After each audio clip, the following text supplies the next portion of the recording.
right on. Bisitahin natin si Attorney Claire, mga kabsata. Wait lang. Naka-live na siya. Pumasok agad ako dito. Wait, check ko nga. Maraming live na naman si Attorney Claire, sigurado. Oh, may naka-line up. Bongo, nanuhol. Okay na to. Ito yung kanina. Bongo, misteryo sa binunyag ni Rimulya. Okay, hindi. Mga abogado, binisto ni Sidre Tariela. Naku, nag-abogado. Kailang minutes to? Sige na, ito na nga lang. Nakalab si Attorney Claire, mabsat. Diba, charot. Char. Oh, Balad Boy, ingat. So, okay, mga ka-clear. Aking mga MIBs, Mami Ida Masukat, of course, and Mommy Trizelle Martin, and Auntie Amethyst Bayabaw. See you! Meron pa po tayo, isa na lang. Tatlo lang po tayo ngayon. See you in a while. Bye-bye. Babay ka agad, Attorney. Teka lang, Attorney. Wait lang, meron pa. Ano ba to? Okay. Okay, teka lang. Anong pangalan? Mabilisan to, Wait. Anong program ito?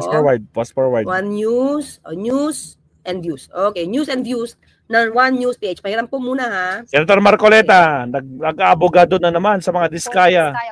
To return alleged ill-gotten. Senator Rodante Marcoleta clashed with the Department of Justice over its requirement for the Diskaya couple to return alleged ill-gotten wealth before they could be admitted to the... Yun na naman, mga clear. Alam mo, kaya ulit si Marcoleta. Senator Marcoleta, natatanong tuloy ni Senator Lacson, why are you protecting? Why are you so protective, or why are you protecting the Diskayas? Bakit kaya? Kasi mga kaklear, ang tanong lang natin, di ba may sariling abogado to? May sariling abogado yung mga Diskaya, di ba? Exactly. Pero nandiyan si Marcoleta. Hindi ba obligasyon ng abogado ng mga Diskaya na i-prove na dapat sila ay maging cover ng Witness Protection Program ng DOJ?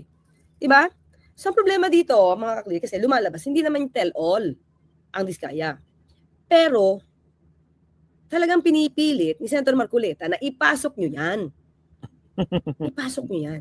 Paano kung di nga tell-all? Alam naman natin mga kung anong requirements. Di ba? Para maging witness, covered ng witness protection. Di ba? Hindi basta na sinabi mo lang na dapat isama to, tapos hindi naman magte-tell-all dahil meron din pinoproteksyonan na iba. Di ba? Oh. So, tingnan natin. Oh. Tingnan ito. Pakita ko ulit sa inyo, mga clear. Attorney Claire, may nagtanong kung magpinsan daw ba si Senator Marcoleta at Senator Vince magpinsan? Bakit? Di ko alam. Binanggit ni Con yun. Hindi ko alam. Binanggit ni Marcoleta. Bakit? Anong comparison? Dison daw yung apelyido ni Marcoleta. Yung anyway, mga clear, pakita ko muna sa inyo to. Pasok ko muna para meron tayong para habang nagdi-discuss sila, meron tayong background. Okay? Yan na, witness protection Ito, anong requirement? Before a person is provided protection under this act, he shall first execute, dapat may memorandum of agreement. Anong mga responsibles? Nakaset forth yung mga responsibilities. Paano? To testify before and provide information to all appropriate law enforcement officials. Magte-testify ka. At ibibigay mo lahat yung informasyon. Alam mo. To all. Concerning all appropriate proceedings in connection with or arising from the activities involved in the offense charge. Salita ka. So tell all yan. To avoid the commission of the crime. So hindi mo na gagawin. To take all necessary precautions to avoid detection by others of the facts concerning protection provided him under this act. Take all necessary precautions to avoid detection by others of the facts concerning the protection provided under him. Bakit? To take all precautions para malaman, para to avoid detection, para hindi malaman ng iba. Next. Ito dapat kasama sa memorandum of agreement.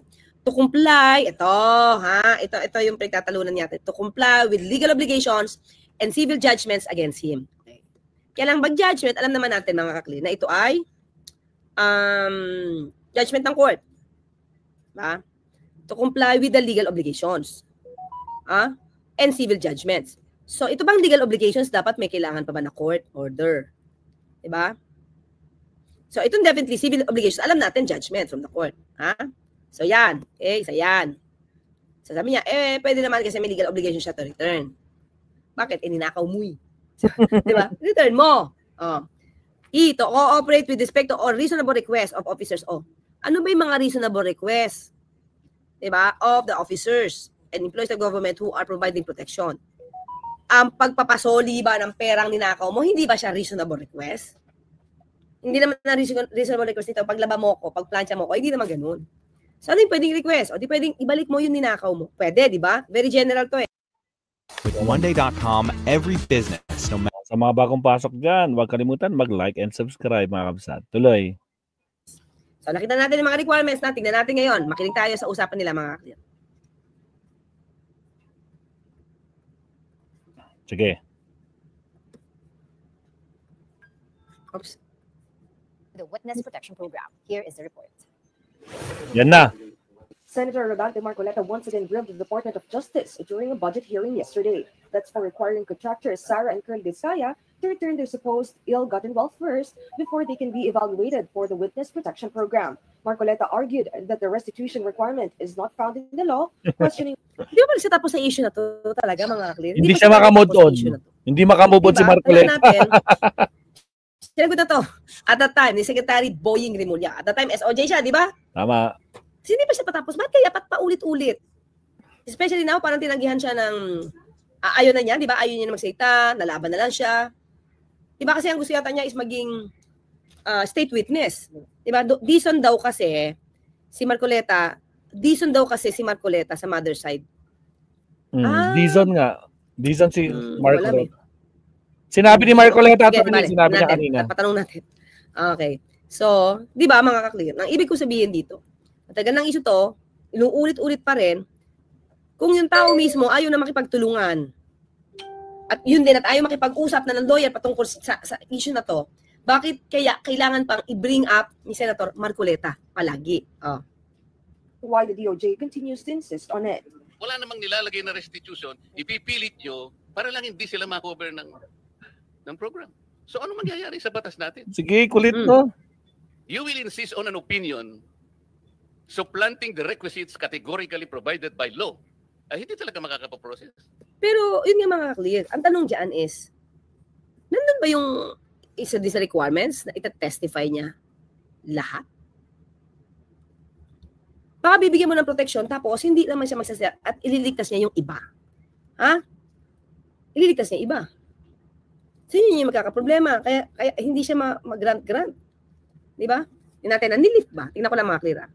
Witness protection.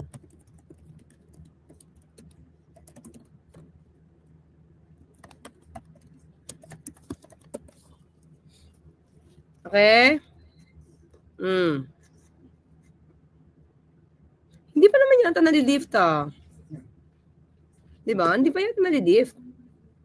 Sinabi po kasi ni Marcoleta, kamag-anak daw niya. Talaga? Dense Glimmer? Talaga? Tanong ko nga. Close. Hindi naman siguro close. Hanapin ko lang Kasi September 24, considered protected sila. Okay, tapos, ano pa ba? Wala na. Makita ko na lift to. Pero, bakit nga ba nag-iingay ulit si Senator Marcoleta patungkol dito? Kung yun yung reasonable request na masasabi ng DOJ. Kasi ito lang sa akin mga clear. Wala naman ako sasabing mali siya, wala akong sasabi na tama siya. Kasi ganito yan. Gusto niya ma-protection siya ng gobyerno. Gusto niya ma-protection siya ng gobyerno. Tanong, magte-tell all ba siya? Ayaw na nga Pangalawa, willing ba siya isoli yung ninakaw niya? Bakit kailangan willing isoli agad yung ninakaw niya? Kasi para makagain na agad ang gobyerno. Diba? Lalo na kung magte-tell all sila, ibig sabihin, a-admit nila na nagnakaw sila, diba?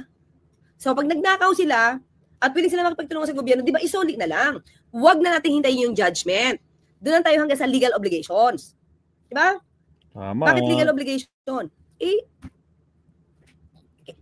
Pwedeng i-demand yun Pag dinemand yun, at admitted nila na nakaw yun. Dahil nag-tell all sila.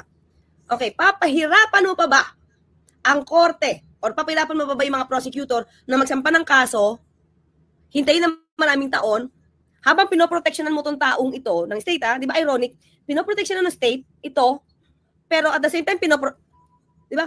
Kinakasuhan na ng state itong taong ito para makakuha ng kanyang mga ninakaw.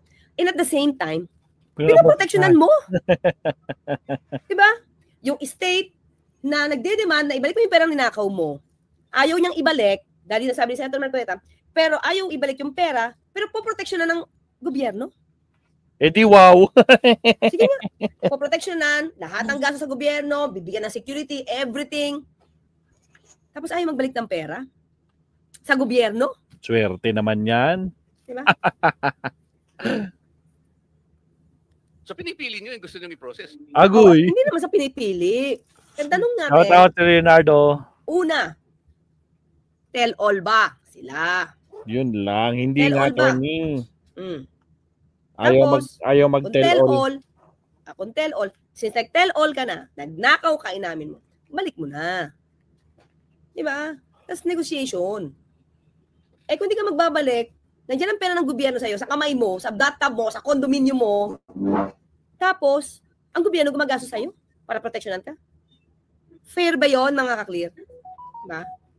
However, Justice Undersecretary Jesse Andres said the Discaya's application for WPP can only be granted if they have satisfied their legal and civil obligations. Under Section 5, letter D, nakalagay din po dyan kung ano po yung legal obligations and civil judgments or civil aspect of the case against him.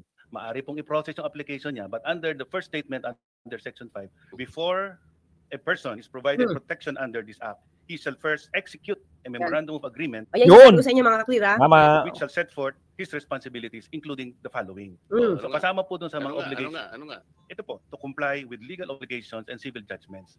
But Marcoleta stood firm, saying only the court has the authority to set the requirements for witness protection. Did they admit to you na sila ay nangulimpat ng ganito karaming pera? Hindi ko dinidepensa ng mga taong yun. Ugoy! Ginawa ko lamang yun doon sa nalalaman ko na ma-identify natin ang pinaka-mastermind dito. Yun lang, wala nang iba. Ay, hindi Kung pa gusto rin. nyo ang Hindi pa rin mga ka-clear. Kasi poproteksyonan mo na eh. Gagastusan mo na yung tao eh. Mami na nagnakaw eh. Ano pa ba? Hindi mo ba kukunin? Hindi mo ba kukunin? Ayan tuloy. Alam mo, papasok tuloy yung issue na ayaw ibigay. May issue tungkol doon sa insurance, mga ka-clear. Diba? Stronghold. O anumang insurance kung saan involved yung asawa ni Senator Marcoleta. Kasi, kapag na-freeze yan at nawala, nag-solid na ng pera yan, paano matatapos yung mga projects na hindi tinapos ng Discaya? Eh, banded yun eh. Dapat sagot yun na insurance pag ganun. O, baka mabankrupt yung insurance company. Pwedeng ganun yung sitwasyon. Kaya pinipili, baka kaya pinipili ni Senator Marcoleta na wag mo nang bayaran. Eh, I mean, ang sa atin lang mga ka-clear, hindi ba tulong mo yun sa gobyerno? Mabawi agad. Pero bakit ang pinoproteksyonan? Yung tao na nagnakaw. Diba? Ang napoproteksyonan yung nagnakaw. Samantalang pwede mo nang kunin at pakipag-negotiate ka, sige balik mo, bibigyan kita ng pabor, bibigyan kita ng proteksyon, wala ka nang gagastos, isuli mo yung, magsuli ka naman. Pero yung dating eh. identify, puro butete at saka sapsap. Bahala na kayo sa buhay. Paano yan mga ka-clear? So, ibig sabihin, para daw makuha yung mastermind. Diba? Ang tanong natin, nag-tell all na ba? Ang Discaya? Hindi na daw, diba that's the problem? Kaya bigla na lang hindi sila pwede maging, hindi sila pwede maging state witness, kasi hindi ba sinasabi lahat. Tapos nung hindi sila maging state witness, umayaw. Tumayaw na sila eh. Tingnan natin, wait ha.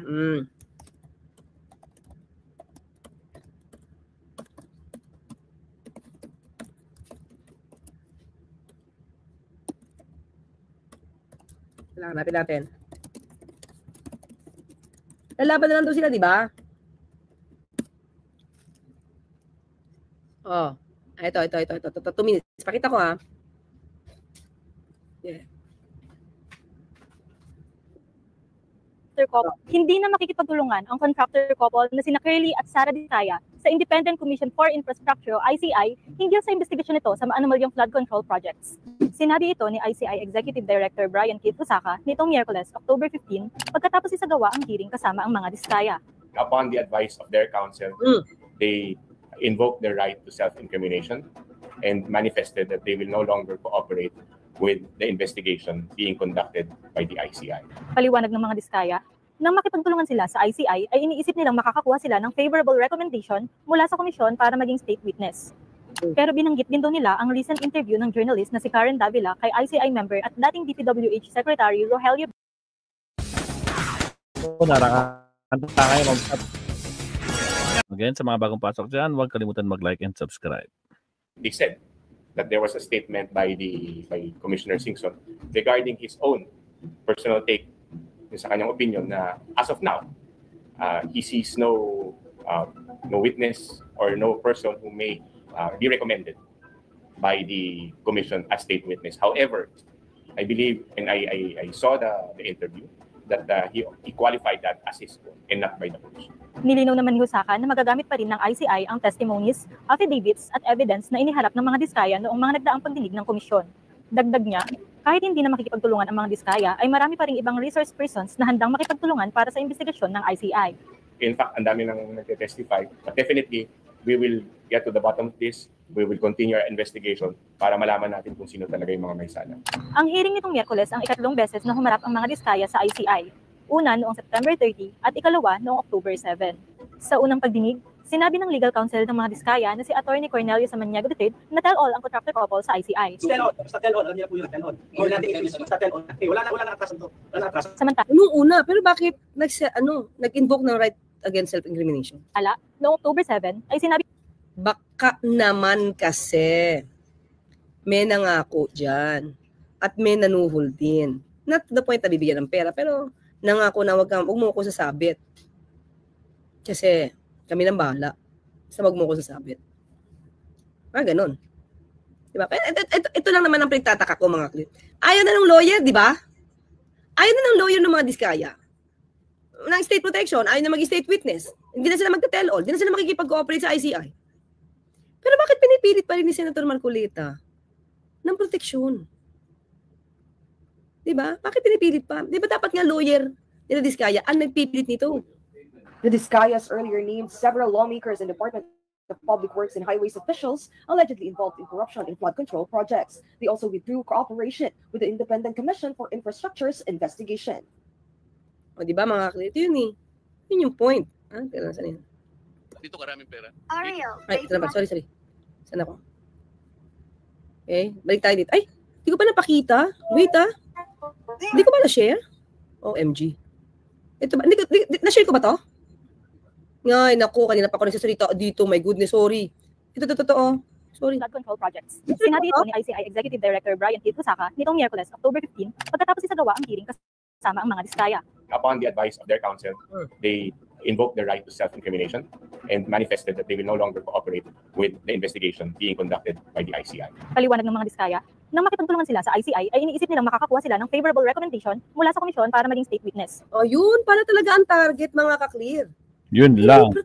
Hindi witness protection lang. Tingin ko, pag naging witness, sa witness protection, parang daan na to. Kumbaga naka-step 1 na sila. Pwede ito magkaroon ng step 2 para mag-state witness. And the problem is, mukhang hindi nga sila tell-all. At umayaw yung lawyer. Kaya nagtataka ako, mga clear. Bakit kasi, pinipilit pa rin ni Senator Marcoleta na mag-state witness.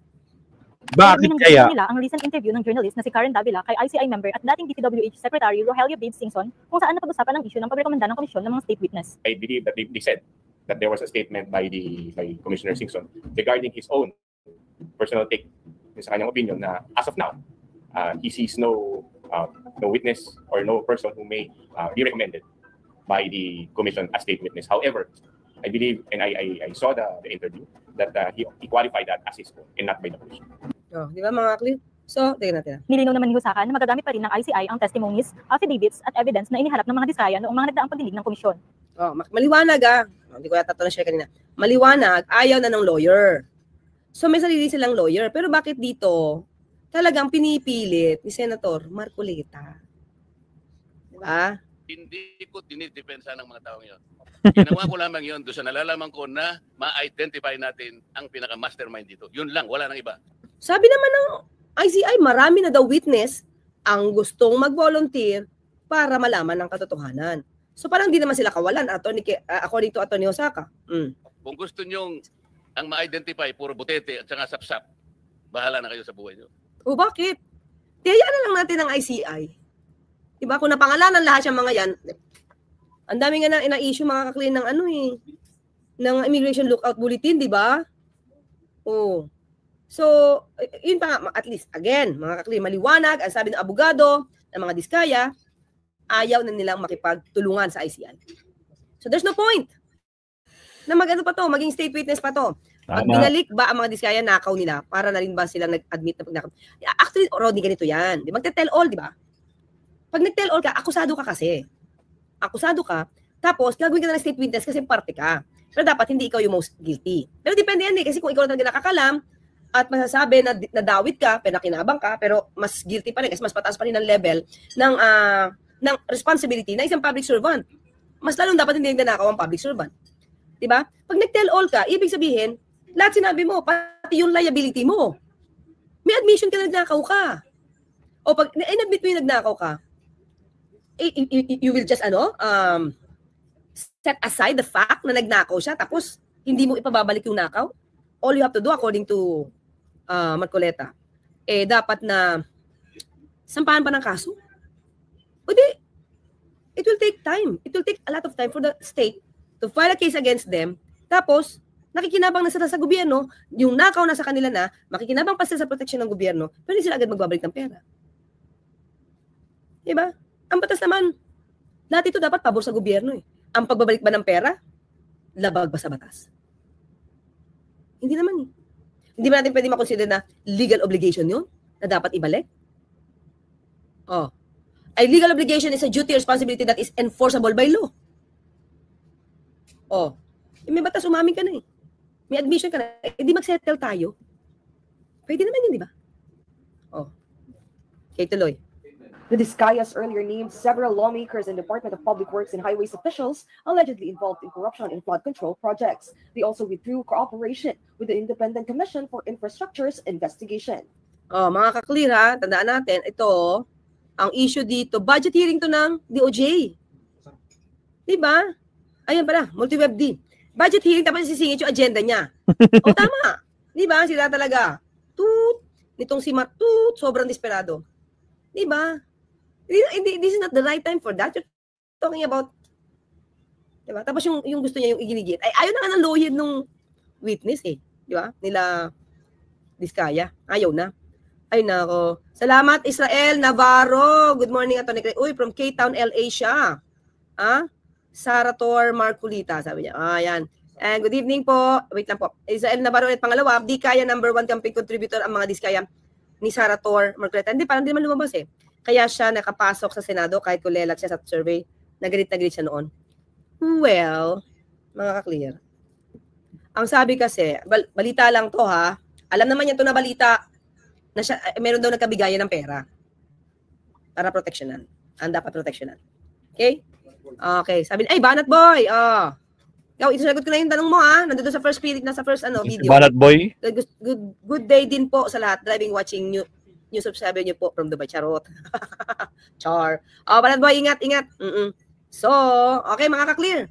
Aking mga MIBs, Mami Ida Masukat, of course, and Mommy Trisel Martin, and Auntie Amethyst Bayabaw. See you! Meron pa po tayo. Isa na lang. Tatlo lang po tayo ngayon. See you in a while. Bye-bye. Ayun. Salamat, attorney. My goodness, mga kapsat ko po. Si Marcoleta strikes again, mga kapsat. Hindi talaga makamove on si Marcoleta sa mga Diskaya. Bakit kaya? Nakakapagtaka lang. My goodness. Alright. So, dilawan naman natin si attorney Enzo, mga kapsat. Enzo